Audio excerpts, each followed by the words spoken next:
The smell of basil and garlic always brings me back to that place, La Bella Vita. It was our favorite Italian restaurant, the place Olivia and I went to celebrate anniversaries, birthdays, and sometimes just random Tuesdays. It was where I first told her I loved her, a clumsy confession over a shed plate of spaghetti carbonara. Now, it's a monument to betrayal. A constant reminder of how easily she shattered everything we had. At first, it was subtle, a shift in her behavior that I chalked up to stress. We'd been married for 7 years, and I knew life had its ups and downs. But her laughter no longer reached her eyes. Her touch became less frequent, and I noticed her spending more time on her phone, her smile reserved for the bright screen. I tried talking to her. Asked if everything was okay. But she always brushed it off, a tired sigh, a half-hearted, "I'm fine. Just tired." I should have seen the signs. Should have trusted my gut. But I was too willing to believe in the woman I thought I knew. The woman I loved. It wasn't until I started seeing the same name pop up on her phone, Jackson, that a sickening feeling in my stomach began to take hold. I didn't know who he was, but something about it unsettled me. One Friday night, Olivia told me she was going out with the girls. A routine I never questioned. This time, though, something felt off. I decided to follow her. I didn't want to believe it, but I needed to know. I parked a few blocks away from La Bella Vita, watching as Olivia stepped out of her car. My heart sank when I saw a man waiting for her. He wrapped his arm around her waist as they entered the restaurant together. Jackson. I watched them laugh, their faces close. My stomach churned. This wasn't just an innocent dinner. This was an affair. In the place that held so many of our cherished memories. I didn't confront her that night. Instead, I went home and sat in the dark. The silence of our house felt unbearable, amplifying the pain. I tried to watch the news, but I couldn't focus. The words on the screen blurred. I couldn't even cry, just a hollow emptiness where my heart used to be. I decided to take the weekend off work. I felt like a stranger in my own home, and I needed space to process. The next few days were spent watching her, listening to the lies she spun. The half-truths about her girls' nights and the excuses for her increasingly frequent absences. All the while, I was formulating a plan. I didn't want a messy confrontation. I wanted something more calculated. More impactful. That Monday, I made a reservation at La Bella Vita for the following Wednesday evening, the same night Olivia had her supposed book club meeting. I even requested our favorite table, the one by the window. The staff knew me, recognized me as the loyal husband who always came with his wife. They greeted me warmly, completely unaware of the storm brewing beneath my polite smile. I arrived early, just before my reservation, and asked to speak with the head waiter, Marco. He was an older gentleman, a man I had grown to respect over the years. I explained everything, the betrayal, the pain. He listened quietly, his expression growing somber. When I finished, he nodded. "I'll help you, my friend," he said, his voice low but firm.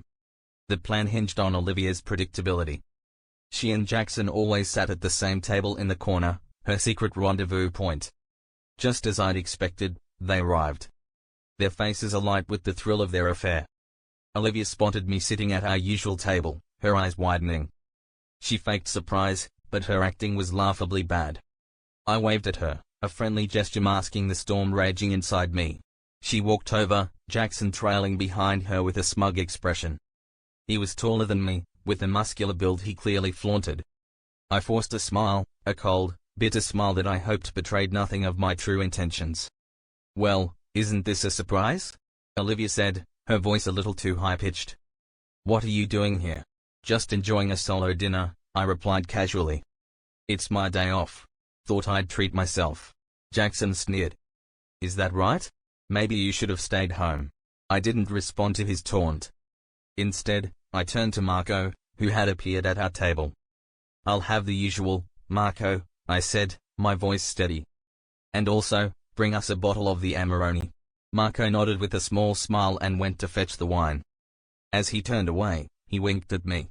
The plan was in motion. When Marco returned, he opened the bottle and poured us each a glass before stepping away.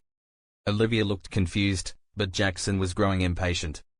"This is awkward," he said, his face turning red with frustration. This is our special table. I couldn't hold back my smile now. Your special table? I asked, feigning surprise. I never knew that. Jackson was tapping his fingers on the table, his patience wearing thin. Look, he said, his voice laced with aggression, can you just leave? This is between Olivia and me. It's none of your business. I leaned back in my chair, my eyes locked on his. Actually, Jackson, I said, my voice calm and steady, it's very much my business. You've been sleeping with my wife. The color drained from Jackson's face. Olivia's hand flew to her mouth, her face paling. The restaurant fell silent. The other patrons watched us with wide eyes. That's a lie, Jackson sputtered, his voice shaking. Is it? I asked, pulling my phone from my jacket pocket. I unlocked it and showed him a series of photos of him and Olivia kissing, holding hands, getting into his car. I'd been following them, documenting their every move. Jackson's eyes widened in shock, and his mouth went dry. The photos were irrefutable. His secret life was crashing down around him. Before he could say a word, I stood up, walked around the table, and grabbed his half-empty glass of wine. I threw it in his face, watching as the red liquid splattered across his shirt. He gasped in surprise, but I was far from finished. I punched him. Hard. His chair toppled backward as he fell to the floor. The other diners gasped in horror. I straddled him and unleashed all my rage. Blow after blow. Marco and another waiter rushed to pull me away, but I shrugged them off, standing over Jackson, now cowering on the ground. That's for betraying me, I said, my voice low, dangerous. That's for ruining my marriage. I leaned down and spat in his face. And this? I said, my voice dripping with disdain. This is for being a pathetic excuse for a man. I walked away, leaving Jackson on the floor, bloodied and humiliated. Olivia was a sobbing mess, her face drawn and pale. The entire restaurant was silent, eyes on me. But I didn't care. I had exposed their lies. Stripped them of their secrets. For the first time in weeks, I felt something close to satisfaction. I turned to Olivia. It's over, I said flatly, my voice empty of emotion. Don't ever contact me again. I walked out, leaving behind the wreckage of what had once been my life. The aftermath was chaos. Jackson lost his job. His friends turned on him. His reputation was ruined.